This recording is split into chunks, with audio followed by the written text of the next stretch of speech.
हाँ बच्चों, आज अपन 12th क्लास का लेक्चर नंबर 6 शुरू कर रहे हैं।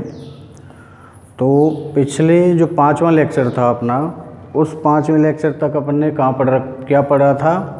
अपन ने पढ़ा था उसमें पुष्प के विभिन्न भाग और फिर उसके बाद नर भाग को पढ़ रहे थे जिसका नाम है पुंकेसर। ठीक है, वहीं से आगे का स्टार्ट करते हैं अपन।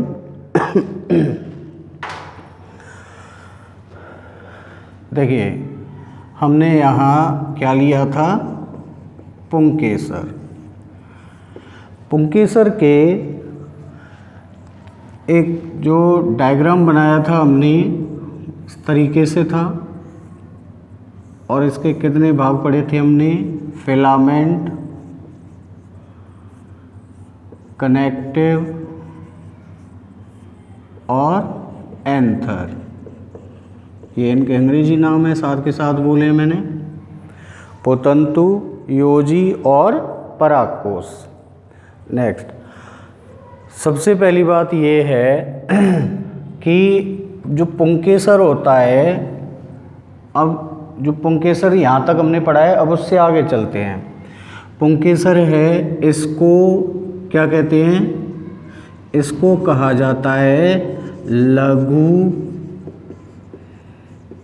बीजाणु पर्ण।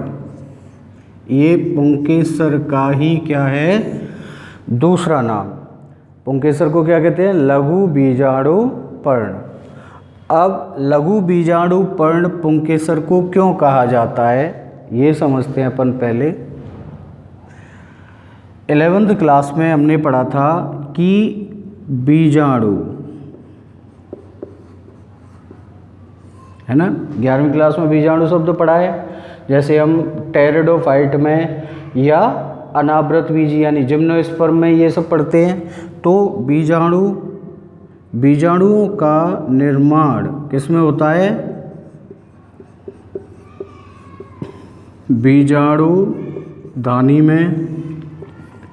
वही 11th का चल रहा है। बीजाणु का निर्माण कहाँ होता है? बीजाणु धानी में।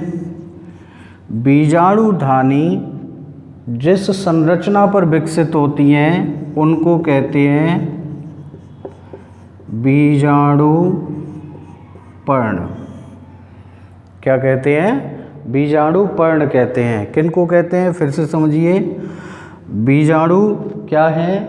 जो टेरिडोफाइट और जिम्नोस्पर्म यानी अनावृत बीजी जो पौधे हैं उनमें बनने वाली, टेरिडोफाइट में तो अलैंगिक संरचना भी कहते हैं इसको, अलैंगिक जनन होता है इसके द्वारा। तो बीजाणु का निर्माण किसके अंदर होता है? बीजाणु धानी के अंदर। और बीजाणु धानियों का निर्माण होता है किसमें? बीजाणु पर्ण पर।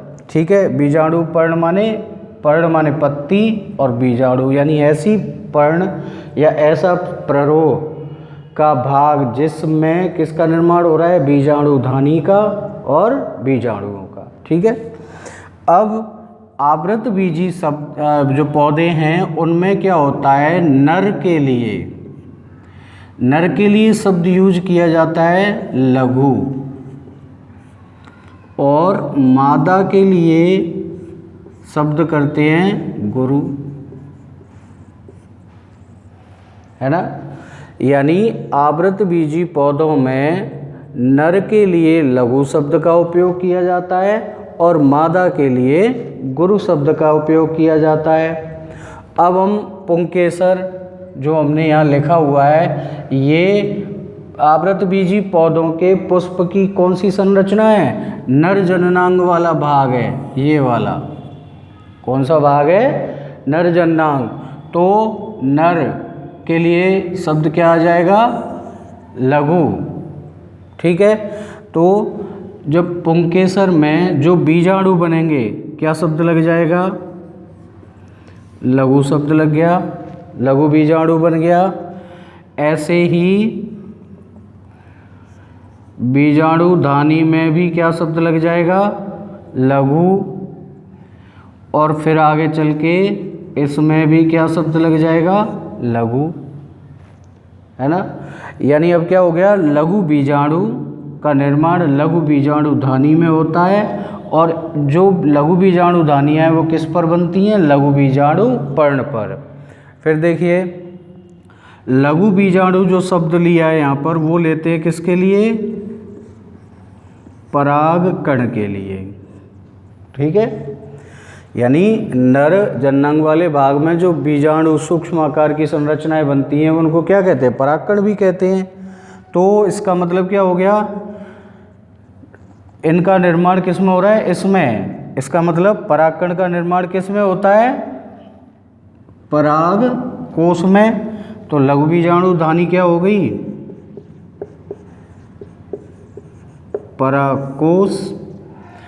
परागकोश किस पर लगा हुआ है?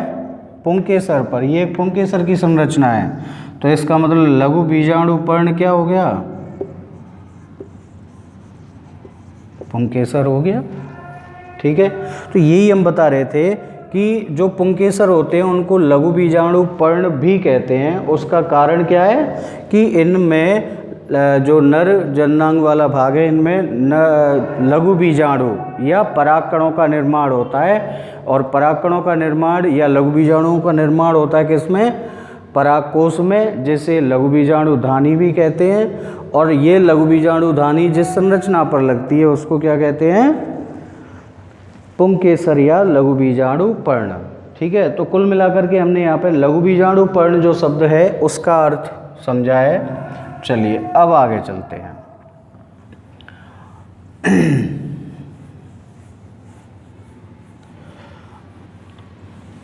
देखिए, यहाँ हमने पुंकेसर के 3 भाग पढ़ लिए। नाम क्या क्या? योजी, पोतंतु और परागकोश। पिछली जो हमारा वीडियो आया था तो उसमें ये पढ़ा था पोतंतु क्या होता है, योजी क्या होता है और परागकोश क्या होता है और इनके कार्य क्या हैं। ठीक है, अब यहाँ से आगे हमको क्या पढ़ना है? परागकोश को पढ़ना है। ठीक है, तो परागकोश या दूसरा नाम क्या बताया था परागकोश का?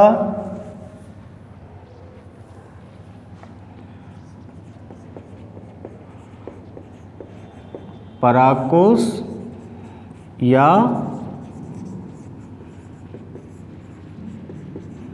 लघु बीजाणु धानी।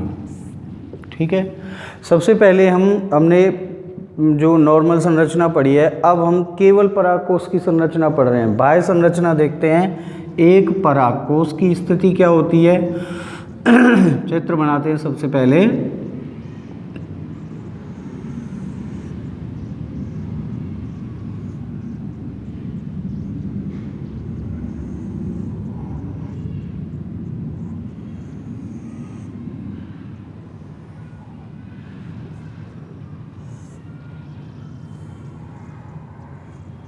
ये संरचना है।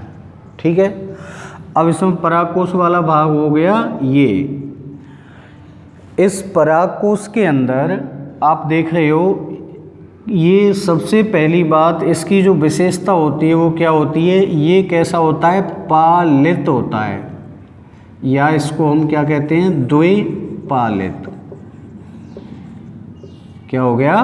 द्विपालित, यानी इसमें 2 पालियां पाई जाती हैं। किसमें? परागकोश में। 2 पालियां कैसे मान रहे हम? जैसे ये बीच में आपको दिख रहा है, ये इस तरीके से लाइन बनी हुई है, तो इसकी एक पाली ये हो गई और एक पाली ये हो गई। ये दोनों पालियां हो गई। अब इन दोनों पालियों के अंदर यदि हम इसका क्या कर दें? अनुप्रस्थ काट लें। क्या काट दें?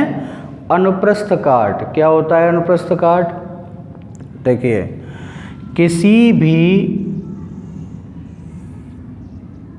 वस्तु का यदि हम उस वस्तु को इस तल में काट रहे हैं इस तरीके से, तो ये तो होता है अनुप्रस्थ काट। इसको अंग्रेजी में कहते हैं TS, ट्रांसवर्स सेक्शन। और यदि इसको हम इस तल में काट दें, इस वाले में, तो ये होता है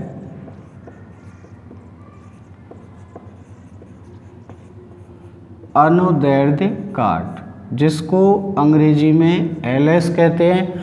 एलएस का अर्थ क्या होता है? Longitudinal section. यानी ये काट जो हम काटते हैं, अनुप्रस्थ, अनुदैर्ध्य, ये पहले समझनी है, क्योंकि ये बार बार नाम आते हैं कि अनुप्रस्थ काट में इस तरीके का दिखाई देगा, अनुदैर्ध्य में इस तरीके का होगा। तो हमेशा ध्यान रखिए, अनुदैर्ध्य में खड़ी काट कटती है हमेशा, लॉन्गिट्यूडनल, और अनुप्रस्थ काट में ट्रांसवर्स, तिरछी। ठीक है, सिंपल सा एक याद करने के लिए हम ध्यान रखें, अगर सेक्शन लंबाई में है, सेक्शन किस में है? लंबाई में है, तो लंबाई का एल ध्यान रखो, एल आ गया मतलब लंबाई, है ना। और यदि इस तरीके से है यूँ, तो इसको कहते हैं तिरछा। हालांकि तिरछा इस तरीके से पूरा नहीं होता, लेकिन फिर भी इसको तिरछा कहते हैं। तो तिरछा का टी ध्यान रखिए, टी जहाँ भी आता है तिरछा कर दो। वैसे भी अगर तिरछा को अंग्रेजी में लिखेंगे टी पहले आएगा, है ना, और लंबाई को अंग्रेजी में लंबाई लिखें तो एल पहले आएगा। तो ये याद करने के लिए केवल हमें, ताकि माइंड में रहे, एल एस, एल आ गया एल लंबाई, टी एस, टी आ गया टी माने तिरछा। ठीक है, तो हमें ये ध्यान रहेगा इन चीज़ों से। टी एस यानी तिरछा अनुप्रस्थ, एल एस यानी लंबाई में यानी अनुदैर्ध्य। ठीक है चलिए, तो ये तल होते हैं। अब आगे चलते हैं। तो इसका यदि हम क्या काट दें, अनुप्रस्थ काट दें, तो स्थिति क्या बनेगी? ये यहाँ से कट के अलग हो जाएगा। तो किस तरीके से होगा देखिए,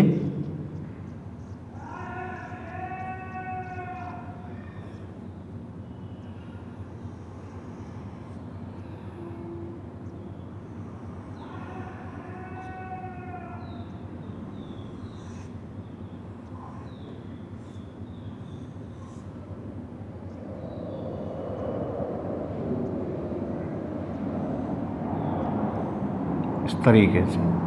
ठीक है, और इसमें परागकण भरे होते हैं, इस तरीके से परागकण निकलेंगे, ऊपर वाला भाग अलग हो जाएगा।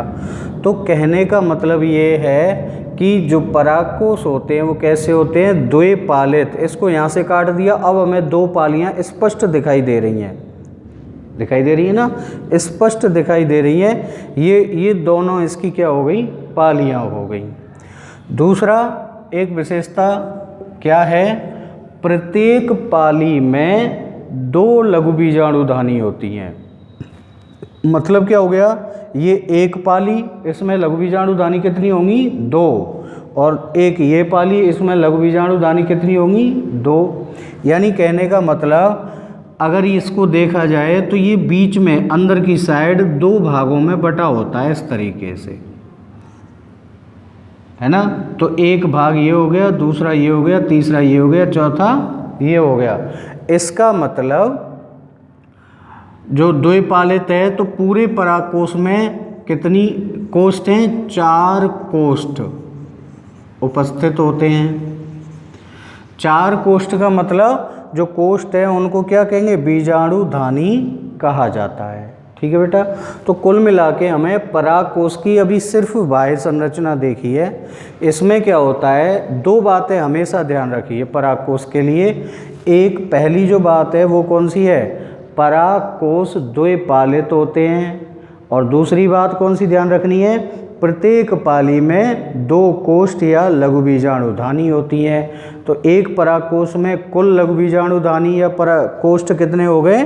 4 हो गए। 1 2 3 4। ठीक है, अब इससे आगे आता है लघु बीजाणुधानी का विकास। अब यहाँ से आगे हम परागकोश, पुंकेसर, इन शब्दों को छोड़ के यूज किसका करना शुरू कर देंगे? लघु बीजाणु, लघु बीजाणुधानी, लघु बीजाणु पर्ण। ध्यान फिर रखना है, लघु शब्द जहाँ भी लग रहा है, कौन सा भाग हो गया? नर भाग होगा। ठीक है, अब यहाँ लिखते हैं लघु बीजाणुधानी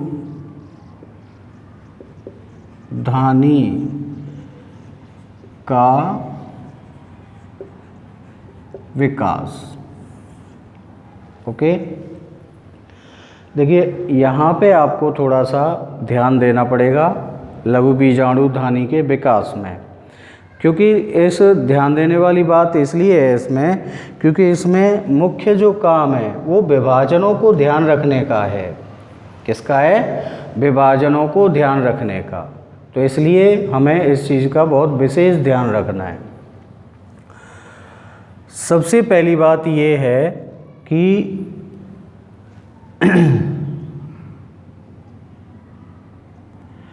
जो लघु बीजाणु ध्वनि का विकास होता है वो कोशिकाओं के एक समांगी समूह के रूप में आरंभ होता है। समांगी शब्द का अर्थ क्या होगा? समांगी शब्द का अर्थ होता है एक समान कोशिकाओं का समूह। आप भी रफ कॉपी में इसको बनाइए, प्रैक्टिस कीजिए।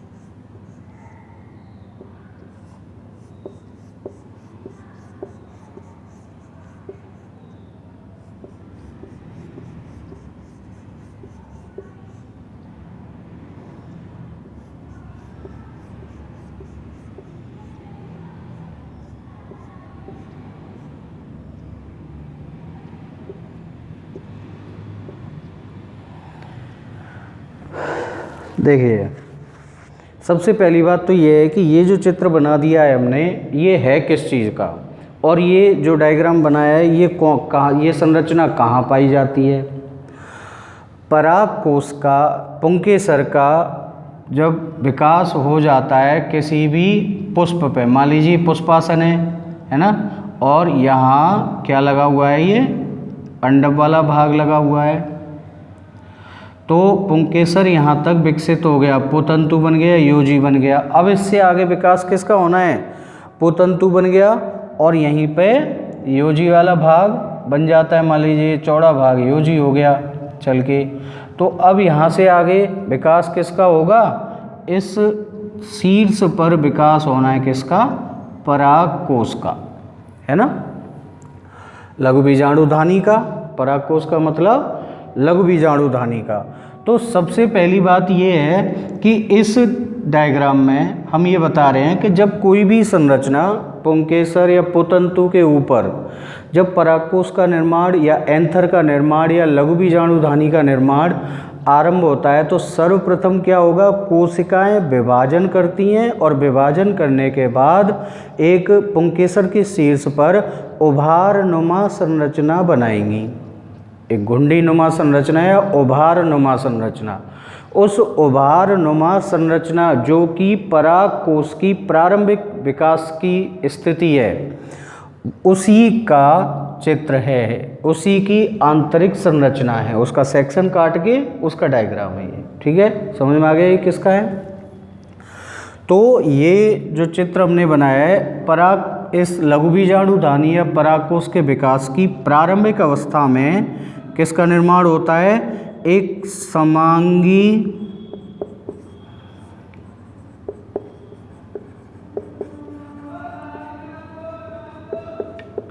कोशिकाओं का समूह बनता है। क्या बनता है? समांगी कोशिकाओं का समूह बनता है। ठीक है, सारी कोशिकाएं एक समान है।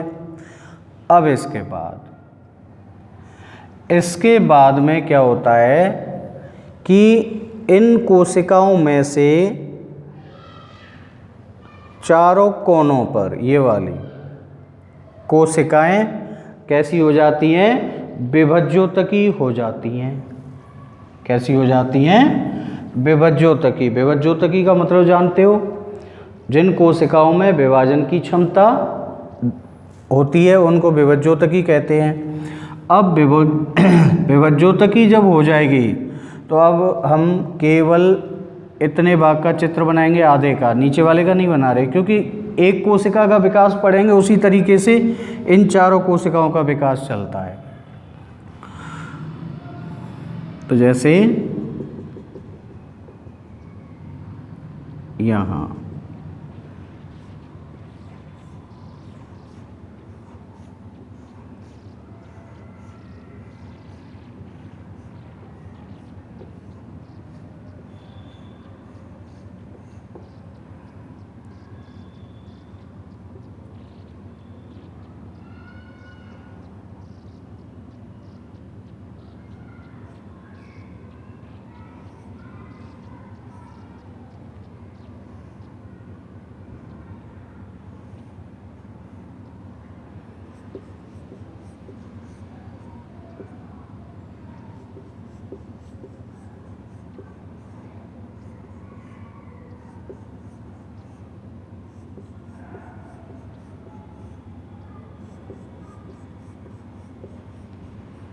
ठीक है। आगे की केवल यहाँ तक बनाया हमने, आगे क्या है ये पूरा इस तरीके से हम और बना सकते हैं, लेकिन हमें केवल यहाँ तक विकास समझ में आ जाए। किसी भी एक, जैसे मान लीजिए यहाँ का विकास पढ़ते हैं तो सेम होगा चारों तरफ, वही कंडीशन रहेगी। इन समांगी कोशिकाओं का जो समूह बना हुआ है, इस समूह में से क्या होता है, कुछ कोशिकाएं इस तरीके से किस रूप में कार्य करती हैं? इन कोशिकाओं को कहा जाता है प्रसूतक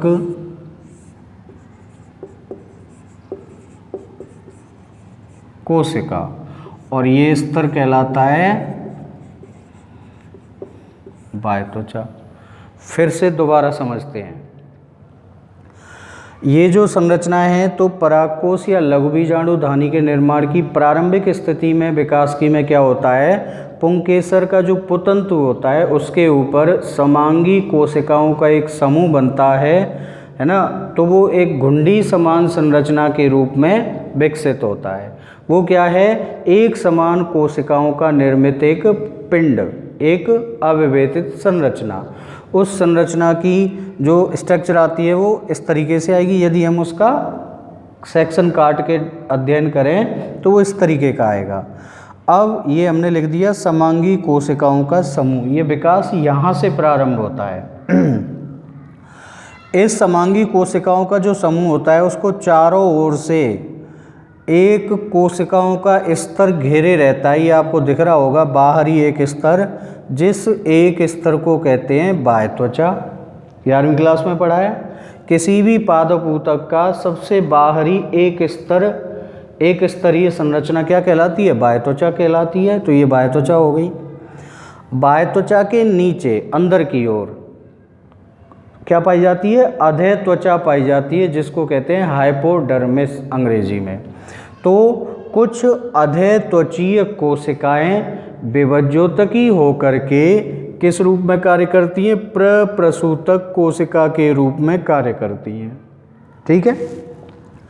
प्रप्रसूतक के लिए हमेशा ध्यान रखिए, प्रप्रसूतक शब्द हमेशा उस संरचना के लिए, उस कोशिका के लिए आता है जो कोशिका आगे चल के जनन संरचनाओं का निर्माण करती है। जैसे कोई कोशिका यदि आगे बीजाणुओं का निर्माण कर रही है तो जो निर्माण कर रही है वो कहलाएगी प्रप्रसूतक कोशिका, है ना। आगे चल के यदि उसमें युग्मकों का निर्माण हो रहा है तो वो कहलाएगी प्रप्रसूतक कोशिका। कुल मिलाकर के प्रप्रसूतक कोशिका का अर्थ हो जाता है ये कोशिका आगे चल के विभाजन करेगी और विभाजन करने के बाद निर्माण करेगी किसका, जनन संरचनाओं का। ठीक है। तो ये प्रप्रसूतक कोशिकाएं निर्मित हो गई। ठीक है। कहाँ निर्मित हुई हैं, इस समांगी कोशिकाओं के समूह की अधः त्वचीय कोशिकाएं हैं। अधः त्वचीय कोशिका का मतलब बाह्य त्वचा से नीचे की ओर जो कोशिकाओं का स्तर पाया जाता है उसको कहते हैं अधः त्वचा। तो उस अधः त्वचा की कुछ कोशिकाएं, है ना, तो ये 4 कोशिकाएं कौन सी बन गई? प्रप्रसूतक कोशिकाएं बन गई। अब क्या होता है, ये जो प्रप्रसूतक कोशिका है इसमें पहला अनुप्रस्थ विभाजन होगा। ठीक है, मतलब यहाँ समझ लेते हैं, जैसे हमने एक कोशिका ये बना दी, एक कोशिका, इसको हम क्या मान रहे हैं? ये वाली एक कोशिका है प्रप्रसूतक जिसको हम कह रहे हैं।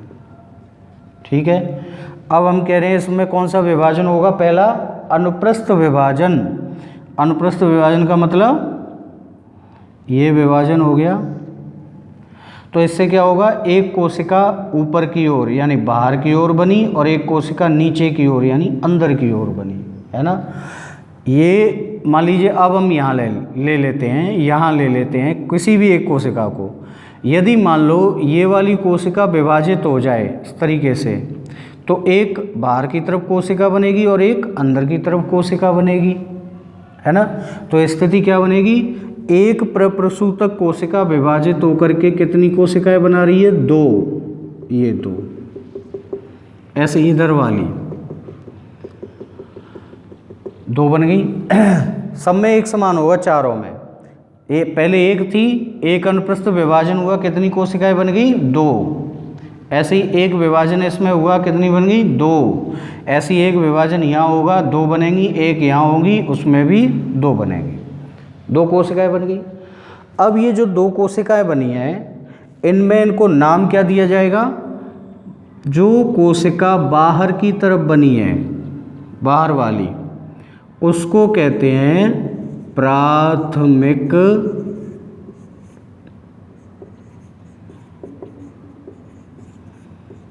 भित्ति कोशिका। और जो अंदर की तरफ कोशिका बनी है उसको कहते हैं प्राथमिक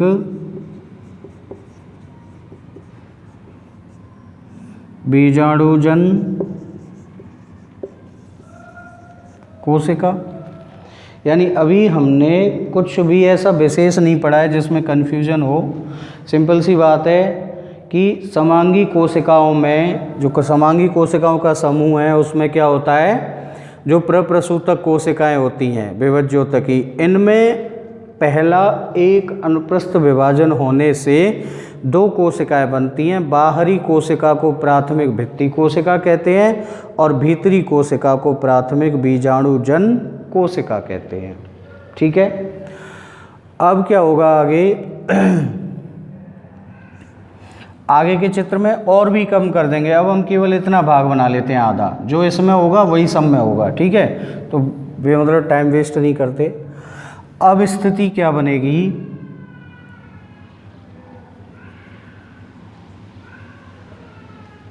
इस तरीके से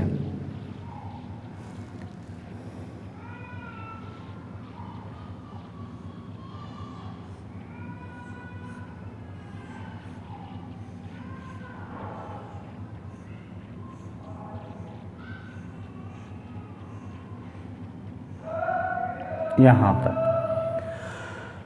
ये बाह्य त्वचा, ये भी क्या है? बाह्य त्वचा। सबसे बाहर तो स्तर है ही बाह्य त्वचा का। अब यहाँ से आगे प्राथमिक भित्ति जो कोशिका है, इसमें कई अनियमित विभाजन होते हैं और इन विभाजनों से 4 भित्ति परतें निर्मित हो जाती हैं। क्या बन जाती हैं? 4 भित्ति परतें। ठीक है, 4 भित्ति परतें कौन कौन सी बनेंगी ये भी बता देते हैं आपको।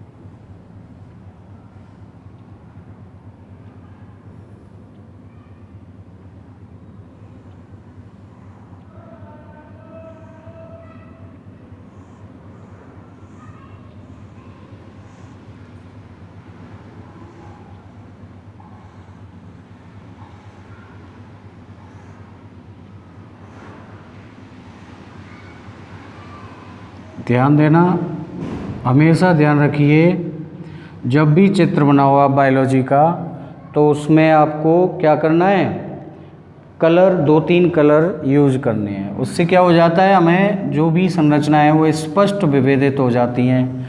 यदि बाई चांस हमारे पास 2-3 कलर नहीं है, उस स्थिति में हम क्या करते हैं, कोशिकाओं की आकृति को बदल देते हैं। जैसे एक स्तर अलग प्रकार की कोशिकाओं का है, दूसरा स्तर अलग प्रकार की कोशिकाओं का है, तो हम उन दोनों स्तरों की कोशिका का थोड़ा सा स्ट्रक्चर बदल देते हैं। उससे क्या है, अलग अलग विभेदित हो जाते हैं। चलिए, यहाँ बनी पहले अनुप्रस्थ विभाजन से प्राथमिक भित्ति कोशिका और यहाँ बन गई प्राथमिक बीजाणु जन कोशिका। अब क्या होगा, देखिए बाहरी स्तर तो बाह्य त्वचा चल ही रहा है, तो ये यहाँ सीधे सीधे लिख देते हैं बाह्य त्वचा। अब ध्यान देना, ये वाला जो चित्र है ना वो केवल इतने का है, आधा पोर्शन कोई भी मान सकते हैं, ये वाला मान सकते हैं या ये वाला मान सकते हैं। अब इनमें अनियमित विभाजन होंगे, किसमें, प्राथमिक भित्ति कोशिका में अनेक अनियमित विभाजन होते हैं और उन अनियमित विभाजनों से क्या हो जाता है, भित्ति की जो बीजाणु लघु बीजाणु धानी है उसकी भित्ति की क्या होती है, 1 से 4 परतें निर्मित हो जाती हैं, जिनमें बाहर वाली ये चली रही है ना। तो अब हमने अभी तक आपको ध्यान कहाँ तक रखना है, केवल यहाँ तक रखिए। उससे आगे का जो विकास है वो हम आपको अगले वीडियो में बताएंगे। तो आप पढ़ाई जरूर निरंतर रखिए, विभाजन वाला चैप्टर ज़रूर पढ़ लेना, मैंने कहा भी था आपको। उसके अलावा घर पर रहिए, सुरक्षित रहिए। Thank you.